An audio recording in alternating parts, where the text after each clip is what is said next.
if you've experienced a layoff, right? Firstly, I would say some people take this time to really reflect on what they want. Ultimately, if you feel like things are shaking up in some way and they're, masking it with like, we're doing some great changes, okay, we're going to just start looking right now. But in most cases, it is not you, it's more of the organization as a whole. So taking a moment to really step back and reflect, like, how are you feeling? How are you doing? Talking with others who are also experiencing, but then also letting yourself know and encouraging yourself that this is not a me thing, but how can I turn this situation for the better for myself?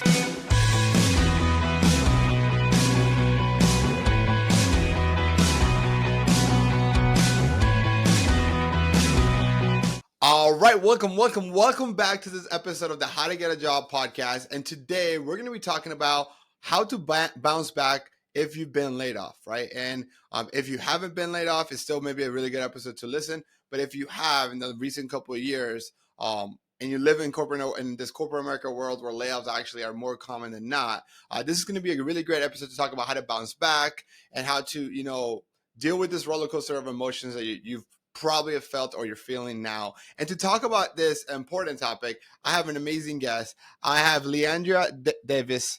Oh my God, Leandria, I was like practicing it so much. I think and You got I it. You got it. perfect. She's a career and executive coach. I'm super excited that you're here today. So welcome to the show. How are you doing? I'm doing great. I'm very happy to be here. Thank you so much, Daniel, for inviting me out. No, this is awesome. Really excited that we're able to connect and talk about this important topic together. But when I was asking you, we had like a discovery call before the podcast a couple of weeks ago. I was asking you, like, is there like a particular topic you want to talk about? And you said, hey, I would love to talk about, the feeling of layoffs. I want to talk about transferable skills. Why are you so passionate to talk about this particular topic? Yeah. If you are a job seeker or in the job market, you probably have heard of someone being laid off, whether you yourself has experienced that or someone else. And so I would say this past year from 2022 going to 2023, there has been massive amounts of layoffs happening, unprecedented amounts. And it's been horrible to see because no one wants to experience that. And so I talk with hundreds of job seekers, people every day, every week that I'm talking with that have experienced a layoff, and I can see how it impacts them, not only professionally, but also personally and emotionally. So I really think this is an important topic to talk about in terms of how do you navigate through that on the professional side, but also the personal side. And then also thinking about how can you leverage the skills that you've gained to tap into a new market or to reinvent yourself in a new way as well. So I think this is very important to talk about. No, I think this is really, really important. There was this famous quote. I don't know. I think it's really hard to know which economist said this, but the difference between a recession or a depression is if you lost your job, um, because you then feel it more, right? And you're no longer like a statistic because you hear this and you're like, oh, like Meta or Google and Amazon and all these companies that's laid off tens of thousands of workers, and those numbers just become like a statistic. You become kind of numb to them. But if you're one of those 10,000 people, those hundreds of thousands of people that have been laid off, like the world might feel like it's completely different in the way that you look at it if you still have a job. Um, and so I understand. One of the things I fear is like that feeling of failure of saying like, what did I do wrong? And a lot of times, even think about it like now as a business owner, where at one point in my business, I felt like I was gonna have to lay off people, and like I was like this is not a good feeling because it's not their fault, right? Like I sometimes Yeah. it's actually my decisions as the CEO of my own company that weren't always the best, right? That has led to those layoffs. But how do you advise your clients or anybody who's been laid off that you've spoken to overcome those self doubts, confidence that they might be dealing with uh, after a layoff? Yeah, that's a great question. I think firstly is to like own it in a sense. Like this is what has happened and to in a way feel the emotions because it is the reality of the situation that especially if you really love the job Yeah, as well. Now, if you didn't really love the job and you were just there getting by, yeah, hey, this could be a gift to you in a sense. But if you really enjoyed that job and you saw yourself really growing, then yeah, it can definitely hurt. And I would say to first, feel the emotions, and then also take a look at like the evidence, the proof, the facts of what we do know. Based on your experiences, how were you doing on the job? Do you know you were exceeding expectations? Then, if so, then this is not on you. Looking at just even your peers, well, I wouldn't compare at all, but looking at just the amount of people who were laid off. Companies don't want to lay off hundreds of people at one time. They do it for budget reasons. So, this could be more of a budget thing. So, really looking at the facts of the situation. We don't know I'm sure you don't know all the internal details, Hmm. but in most cases, it is not you. It is more of the organization as a whole. So taking a moment to really step back and reflect, like, how are you feeling? How are you doing? Talking with others who are also experiencing, but then also saying, letting yourself know and encouraging yourself that this is not a me thing, but how can I turn this situation for the better for myself? Yeah, no, I think absolutely. I think from my experience of talking to people who've been laid off, who've come to me kind of asking for help, it's like they take it like like they got fired because of bad performance, and they feel like there's a confidence is affected. And I think you're right. Like the majority of this, I'm not saying 100%. I'm sure that sometimes it is a performance issue, right? But like for a lot of times, it is a budget thing. It's how does especially if you're talking about like a publicly traded company, is like I was working at PepsiCo, and it felt like every year and a half to 2 years there was layoffs. I was there for 6 years, and there was three layoffs, and every time I would re- I would receive more job and get paid the same because I was inheriting work from somebody else. Yeah. And a lot, and they did it because of cost savings. And they also like I think it's funny because they would lay off the most senior people, the people who've been doing that same role for 15 years, because Yes. they get paid more. So like you have somebody like me, kind of recently out of college, a couple of 3 to 5 years outside of college, like making $100,000, or you have someone who's been in that same like regional account manager, district manager role for 10, 15 years, and they're making $250,000. So it's like when we fire him, we give this guy making 100 the same role, but we're saving $100,000 plus, right? And so it's not a personal thing. I think they do it right to cut budget. So then the question is, how do you bounce back? The question is, how do you play offense, right? Because you can't just sit there and mope, and that's not gonna. That's you can't not do anything, right? Like a job's not gonna come to you just because you decide to stay at home and be upset about it. Like you have to you have to be proactive. So how do you suggest bouncing back? Like what would be the first couple of three steps? Yeah, I would even say before it even happens, if you can, like read the signs. Like if you are hearing things within the organization that we're going to be changing things, that Mm. things just start to feel shaky and you can kind of feel it in your gut a little bit, then that's a moment in time to tell yourself, okay, I need to start thinking about what's next. So in terms of playing offense, like start Yes. looking, start getting your resume ready, start getting your LinkedIn ready, start making those moves, networking. With LinkedIn, you can also turn off the notifications when you're updating your profile. So I would recommend doing that so no one feels like, oh, people are watching me. So ultimately, if you feel like things are shaking up in some way and they're, masking it with like, we're doing some great changes, okay, we're going to just start looking right now. So if you feel like things are changing, start looking. If you've experienced a layoff, right?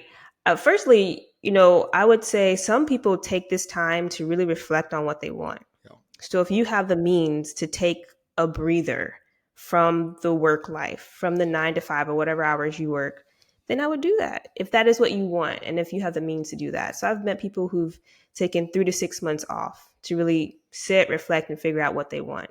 If you can do that, go for it. If that's not what you want, the next thing to start thinking about is, do I have my tools in place to get the job that I want? So looking at your resume, looking at your LinkedIn, but also looking at your network. Who are the people you can start talking with in your network? And your network are family and friends to start with. Who are the people in your family, friends that you know or that they know of that can connect you to the right people? Even within your company or your old company, you probably still have some great connections there. So where are they going? Where are they moving to? Talk with them. Even if you haven't had a great relationship, you're kind of all in the same boat. So you have something to connect with. Talk with them, build your network. With the job market, there are so many people looking for jobs. So the competition is really concentrated.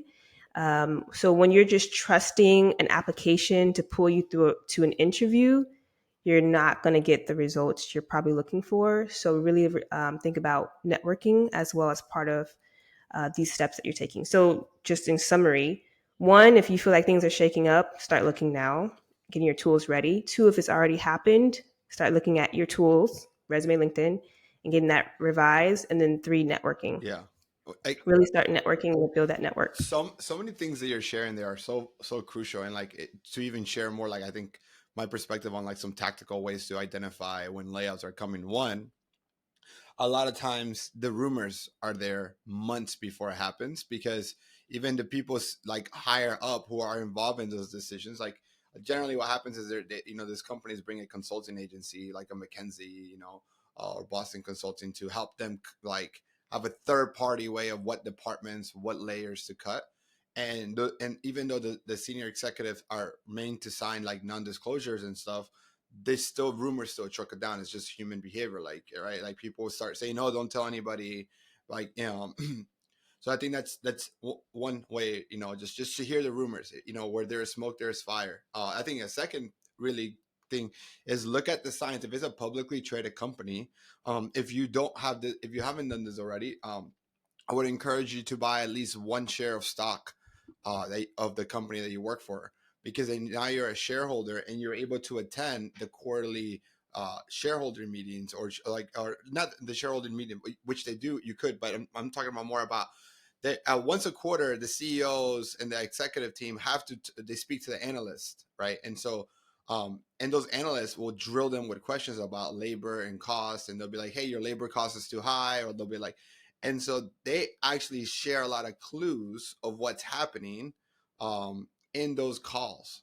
Um, and so if you read them, or if you either read them or listen to them, you're gonna get a lot of you're gonna know what's coming in the next couple of months. Insight. A Yeah. lot of insight of what's happening, right? Like, so if you work for a company and let's say you work in a factory, and then the CEO goes like, yeah, we're doubling down in automation. Like just know, like like if you're doubling down on automation because you're going to bring in more, like robots, like okay, maybe the layouts are not coming today, but like they're going to happen in a year or so. So you have to see that, right?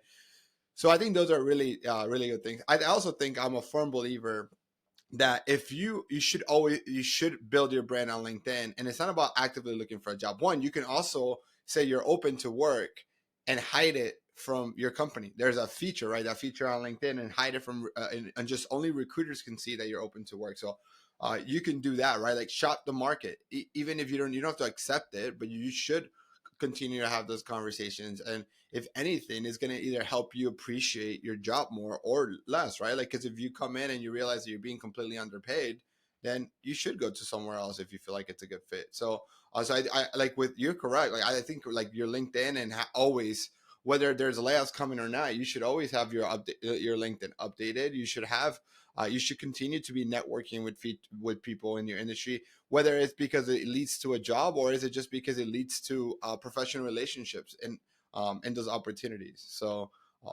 so amazing, so amazing. What about like what other advice would you then say have about like maybe LinkedIn? Like what should be somebody be posting on LinkedIn, or how should they start networking while they're still employed? Yeah, that's a great question. Even before you get to your LinkedIn or having these conversations, which I agree with Danny, you should be having regardless of the situation. Um, you want to know yourself as a brand. Mm-hmm. You want to be able to speak about yourself. So yeah, it's going to translate into LinkedIn. Yeah, it's going to translate into your resume. But automatically, if someone were to come up to you now and say, "Tell me about yourself. Tell me what who you are as an expert in the field," what would you say? And already want to have that. I wouldn't say down. You don't want to have it memorized, but you kind of want to know what those things are. I hear a lot of times that, especially if you're in a role where you have to do a lot of different things and you wear a lot of different hats, is that people call themselves, I'm a generalist. I can Mm-hmm. do a lot of different things. Just give me a task and I know I can take it on. Companies don't want to hear that. That's what automation's becoming now. They want to know that you are going to come in and do a job, create impact, and build revenue or bring in more customers. They want to know, how does your skill set allow them to grow. So you want to know exactly what are your areas of expertise? What are you a subject matter expert in? Those are the things that you want to know and talk about for yourself, but also you want to translate it into your LinkedIn, into your resume. So when building your LinkedIn, you want to have a brand that speaks to kind of who you are in the space. So you want to kind of give yourself a title. It doesn't necessarily have to be your title or position that you've held, but what is that title you call yourself as? For example, if I wrote a book, I can say I'm an author, even though I may not do that full time. Or as a coach, I can call myself an executive coach, a career coach. I also do program development work. So I'm going to articulate that in my LinkedIn. So you want that to be clear and not too broad because people create stories. This is the thing. People will make up stuff Hmm. that is not even true based on what you're putting in your LinkedIn, and not in a negative way, but we ought to automatically like to fill in the gaps in our head. So if we're assuming something or we see something, we're like, oh, okay, you put that there. So I am assuming you want to keep doing this. So you want to make as many or as less assumptions as possible when building your LinkedIn out. And of course, people want to have questions, but you want to have questions that want to invite them in. Oh, you're doing this? Would like to know more. You're doing that? Would like to know more. So all that to say is really want to start with yourself and really figure out what are you an expert in? What are your subject matter in? What do people go to you for? Think of it that way. And also, what do you want to be known for? So maybe they don't know that for you from you yet, but what do you want to be known for? And really pivoting into that direction as well.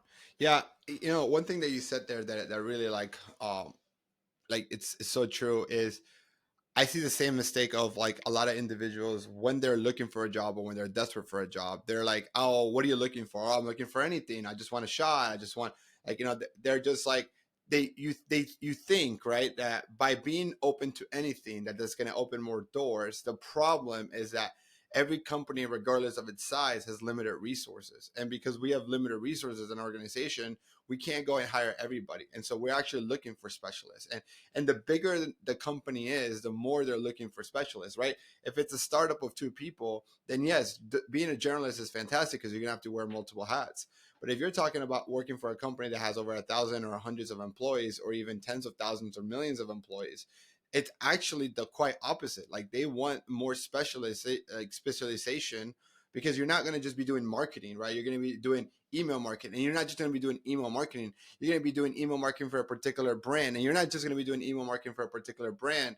You might just be writing email for a particular call to action. So it's like it becomes right. It becomes actually counterproductive by someone that's looking for the job to just be telling their network that they're open to anything, anytime, any opportunity, anywhere, versus the more you actually say, no, I am looking for a digital marketing role that focuses on analytics in the hospitality industry. Like, and I know that sounds like, oh, well, Dan, you just niche yourself down so much. I'm like, no, actually, now you're giving the individuals in your network a clear place to support you, because you're right. They might not know that company, but they can actually ask their network to ask them. And the beautiful thing is, like, we live in a world where we're only a couple of degrees of separation. And especially So true. LinkedIn tells you that. Like, LinkedIn, the amount of people Mm-hmm. the odds are that if you go to a company that you want to work for, you're going to have tons, if not one first connection, second connections. And that's why it's so funny, because it's like LinkedIn only goes to three because everyone is connected in a Yeah, third way, anyways. that's true. That's so true. And I also want to just add, as a person of color, sometimes it's in our culture, it's ingrained in you to not talk about yourself and to not boast, and you got to stay humble and all these things. And that can be true.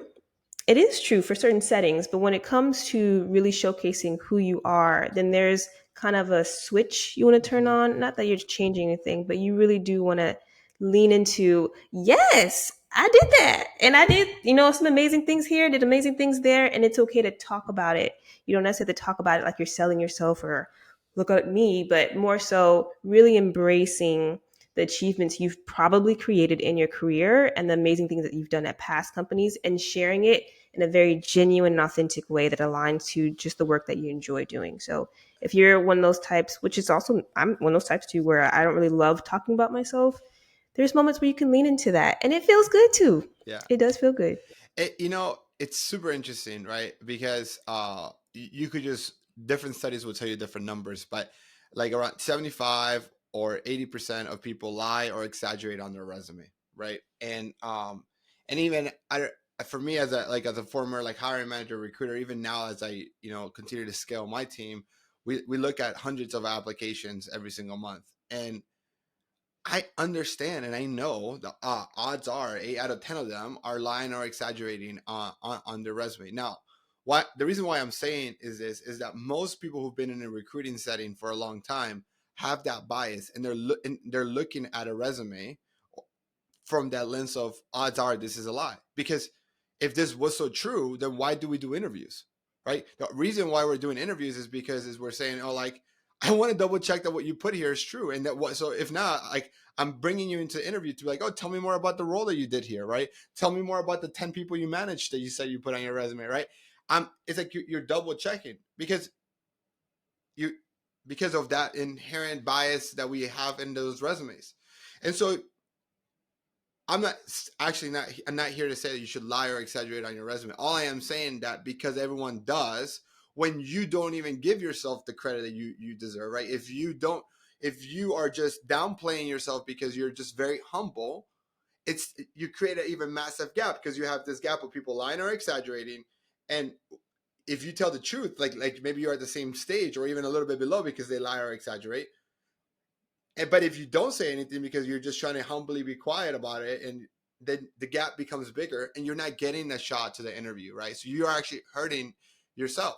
And so you have to speak up. You have to network, or be, if you don't like speaking up, be so good at networking that other people speak up for you, right? And that's actually even Yeah. better, right? Like that's even better Hmm. because that's, like, your resume is as biased as the person that gives it to you, right? Because like if I know that you're really close with your brother, and let's say that you're hiring for a role and your brother gives you a resume, that resume is no longer biased. It's as truth as the relationship and trust that you have with your brother, right? So I think that's really interesting, like what you were saying there. Yeah. Yeah. So good. I definitely agree with that. And yeah, I mean, we're not, supporting lying or things like that. But essentially you want to talk well of Yeah, yourself is what we're saying, and believe that the skills that you have. And even thinking about a job description, I talk with a lot of job seekers, and it's like you have 10 things, and then, oh, I can't do number 4, I can't do number 5, I can't do number 6, number 8, I'm not going to apply. When you honestly have done those things, it might just be written a different way, it might just be said a different way, but you've done those things. So it's really leaning into your strengths when you're going through this job search, and not so much looking at your weaknesses. Because if you keep looking at your weaknesses or what you don't have, then you're going to put yourself at the back of the line yeah, constantly. And then you're going to wonder, why am I not getting where I want to be yeah. to this next No, role? absolutely. And it's interesting because like we know our biggest weaknesses, but the world doesn't know it. And so like you're letting your mental block, because you know all the information, stop you from applying to a job, right? And it's like this again, I love quoting like the quote of Michael Jordan. He says you're gonna miss every shot you don't take. Like if you don't apply, you have 0% chance of getting it. But if you do apply, even if you're missing some of those qualifications, you have more chance than zero, right? So uh, and so that's super interesting. So as we wrap it up, I do want to give you the opportunity. I know that you do career coaching, you work with job seekers. I would love to learn a little bit more about the services that you provide. How can someone get a hold of you, and if they want to learn more about what you do? Yeah, absolutely. So my actual career started as a teacher. I really wanted to be an elementary school teacher, and I did become one. But then after 2 years, I said, "This is not it. I don't want to teach no more." And so that was when my journey of pivoting into a new field is where I started really exploring the world of coaching. And so went from becoming a teacher into higher education, went to higher education to coaching professionals, and then from coaching professionals in the higher education spaces went to coaching professionals just throughout different industries in general. So this is what I get a chance to do now. I serve as a career and executive coach. I have my own business, but I also work with other businesses to really help build out and develop their programs to support clients, and then also coaching clients towards making a shift in their career. So whether this might be you've gotten laid off, unfortunately, or you just want to take the next step in your career, or you want someone to support you on what is the direction of where I'm going next. I've been doing this for 10 years. I don't love it. I really want to tap into my passions. So really supporting around those efforts. And then I still kind of wear my teacher hat and I do a lot of program development with organizations, really building out programs that are built for your customer or for your client, building that out. And then also adding a technology piece to those programs as well. So I really love supporting people. And so if you want to find me, you can go to my website, leandriadevis.com, and book a time with me. We'd love to do a discovery call. Amazing. So we'll put, for all of you listening, we're gonna put Leandria's LinkedIn and her website on the show notes. So make sure you do that. And for all the listeners, look, if you're listening to this and you know someone that's been affected by a layoff, and maybe you know someone that maybe is dealing with some confidence issues about their job search process, share this episode with them. Right, help them listen to some of this positive message, some of this advice that Leandria and I were sharing here. And if you enjoy this, we don't run ads here. So if you can please, as a return, like and subscribe to this so that we can help continue to grow this podcast and grow this message. It'll mean the world to us. So thank you so much, all of you, for listening. Leandra, thank you so much for being here. This has been great. Thank you. And catch you guys on the next episode.